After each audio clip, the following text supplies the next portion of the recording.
Hi everyone, it's a complete change of life in a dementia unit. Nothing there reminds you of anything you've had. Long white corridors, white doors, nursing stations, nothing's familiar.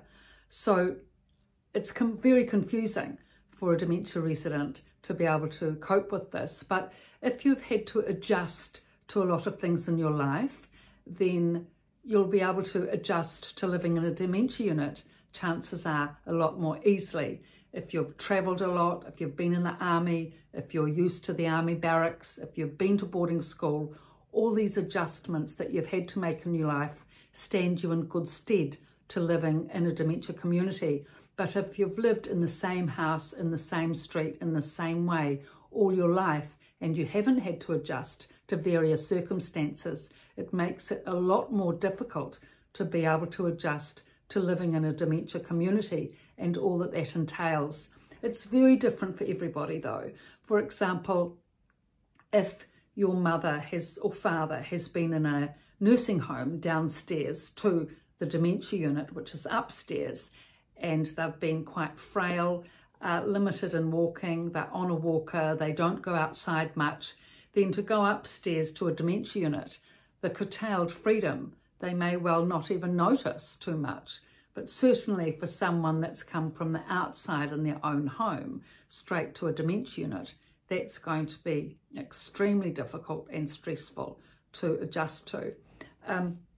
There was a resident who'd been high up in the army, and he adjusted so well to being in the dementia unit, and he said it was because of being in the army, being a problem solver, everything he learnt there, being more broad-minded, having to travel, living in the barracks, lots of different circumstances which he'd had to adjust to. Being in a dementia unit was just another circumstance to adjust to as far as he was concerned. So he was a really good example of how his background helped. And in terms of problem solving, he was very good at that. One example of this was around him losing his shaver. He'd come to the nursing station every morning and say, "Where's my shaver? I can't find my shaver." The shaver being in the same place that it had been every morning by his toothbrush in the bathroom. And he was always immaculately shaved, hair cut perfectly, just like in the army. But he was getting really stressed about the shaver. And I just said to him one morning, "Look, you've been saying about the shaver each day, and I know that it's really stressful for you. I can see that it's becoming really stressful for you. How about," what did I say? How did I say that? I said to him, "Look," what I said to him was, "Look, the staff make sure that you're shaved every day. So you don't really need to be worried about the shaver, because they'll shave you anyway, you know, so it's not a concern of yours anymore now that you're living here." And so problem solving to the ready, he just said, "Oh, well, never mind, I'll just grow a beard then."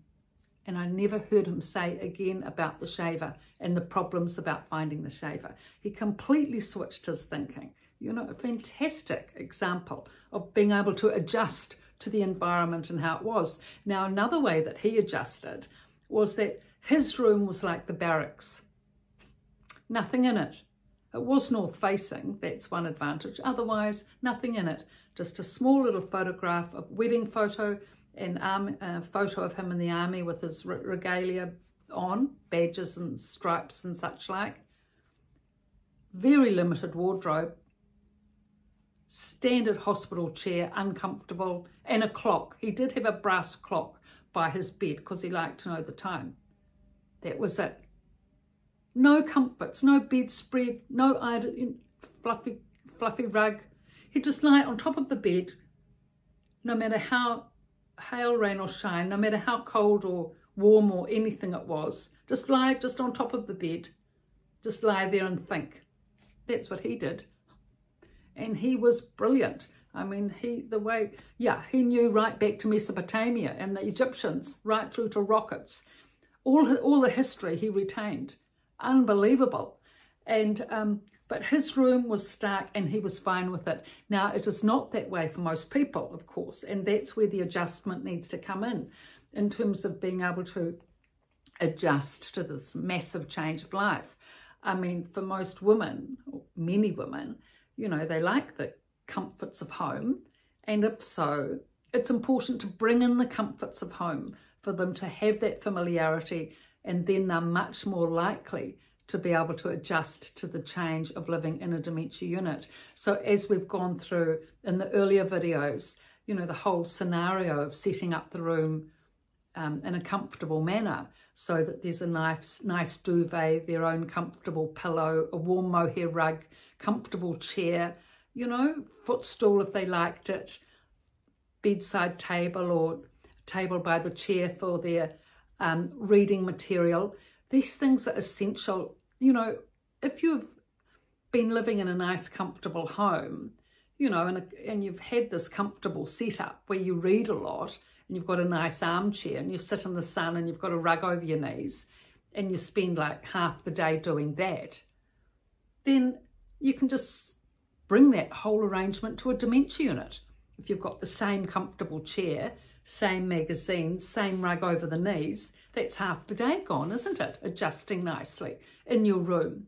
But if you haven't got those facilities and resources, it's so disorientating how to adjust in that way. You know, it's very, very difficult. So these are the ways of being able to adjust to a dementia unit and adjust to that complete change of life, and how relatives can help, but according to, you know, the interests of the person, the capacity of the person, their physical state, and what is important to them, and being able to communicate that to the staff, of, you know, things to look out for and to make note of, that if mum needs new magazines, or, you know, to better be able to adjust if you're noticing that she needs something that you're not picking up on, you know, like cream, if her skin's getting dry, or she's run out of lipstick, or whatever it is, just say to the staff, you know, that you're very happy to bring in whatever mum needs at any point. And if you haven't picked it up, just to let you know. Now, the staff will be much more likely to correspond with you about this if you speak to them in this manner. Otherwise, they'll only really ring the relatives if it's the absolute essentials, because they don't like to ring up all the time about this, that and the other, especially if they know the relative doesn't really, you know, isn't too partaking too much in, you know, the goings on of the relative and all their needs. They'll just ring up for the basics if they've actually run out of clothes in the wardrobe, or the essentials. They even say about shampoo and conditioner, the staff even used to get it when I was where I was. There was a shop at the village, and the staff would actually have to go over to the shop and get the shampoo and conditioner for those relatives that didn't bring it in, incredibly. But it's much better if you have that liaison, and you can bring in whatever's needed for the person to be able to have their home comforts in their room and be able to adjust to the change much more likely. So even though it is a complete change, there's so much that can be done to help.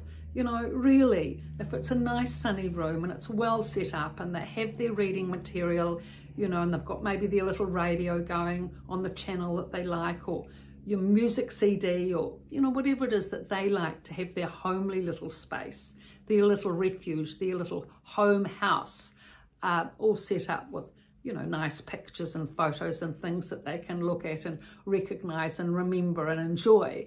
So different, so different to being in a dark room, the other side, south facing, nothing in it, no resources, you know, no comfort.